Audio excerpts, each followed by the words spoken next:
Hi, I'm Teresa. You are out at Grow Garden, which is part of Grace's Table Ministries at Peoria Seventh-day Adventist Church. All right.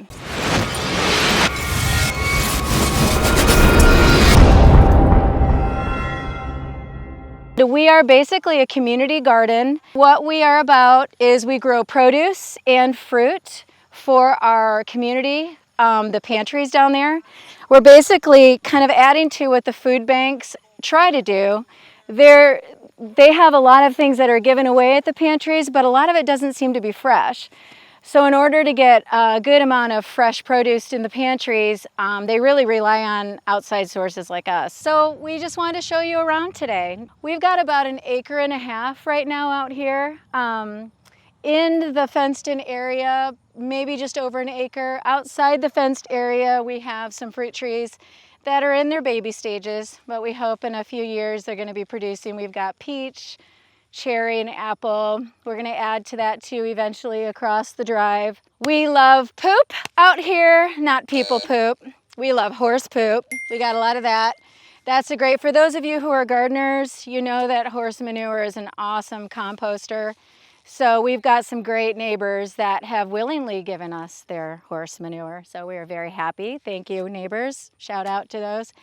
And we also get chicken scratch from a neighbor, and I've got goats, so we also have goat poop. We love poop. I need a t-shirt. One of the first things we planted out here is called Russian kale. We've never planted this one before.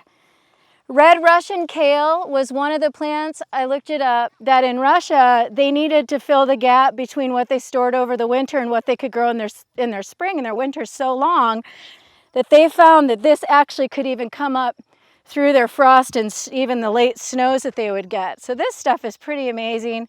Super hardy. You can put it in your smoothies, eat it in salads just like curly leaf.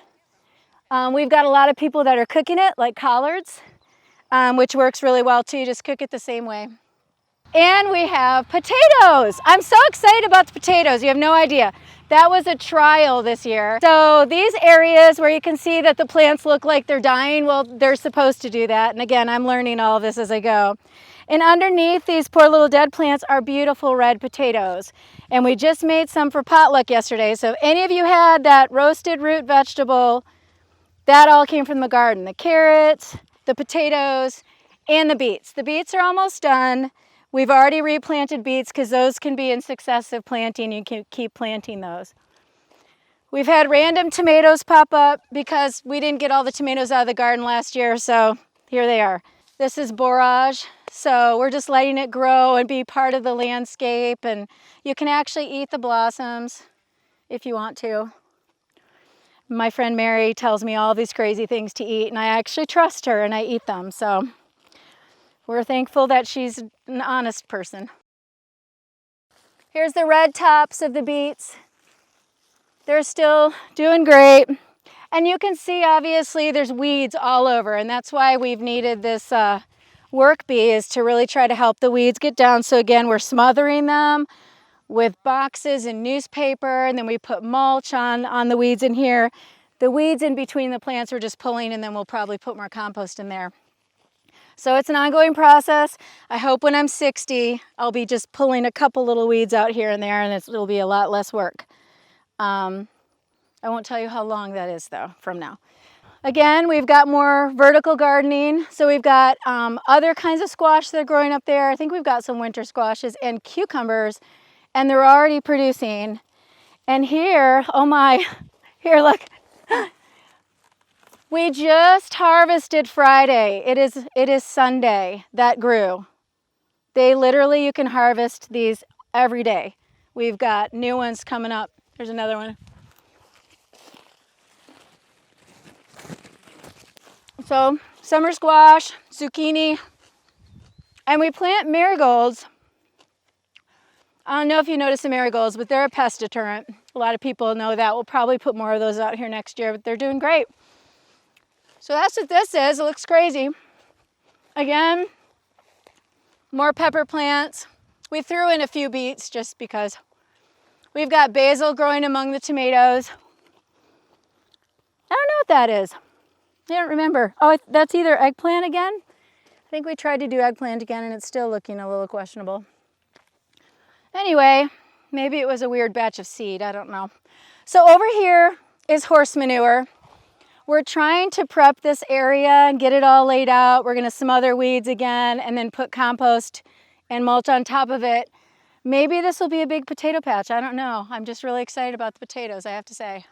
But here is our raspberry patch. So these are all donated raspberries in this area. And they're actually fruiting already, which is great because we just put them in. So this area we hope to have is a perennial area. We hope to get rhubarb and asparagus over here eventually.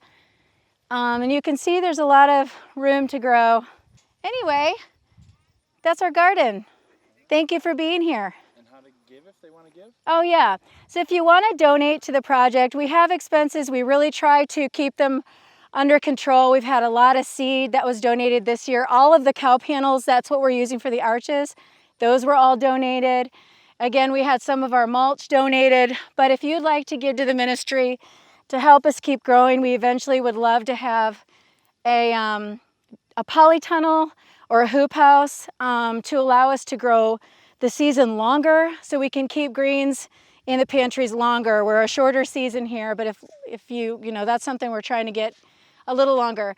So anyway, if you'd like to donate, you can donate to Peoria SDA Church. It's the Grow Garden. Just designate that, Attention Grow Garden, on your tithe envelope, and it'll get here. Or online, thank you. I am still a little old school, but I am trying to be online as well. Online, it's called Grace's Table. I believe we don't have a Grow Garden line, so online it's called Grace's Table, and it goes right into the same fund that we use for that ministry. So we appreciate you guys. Thank you for being here and being interested in the garden.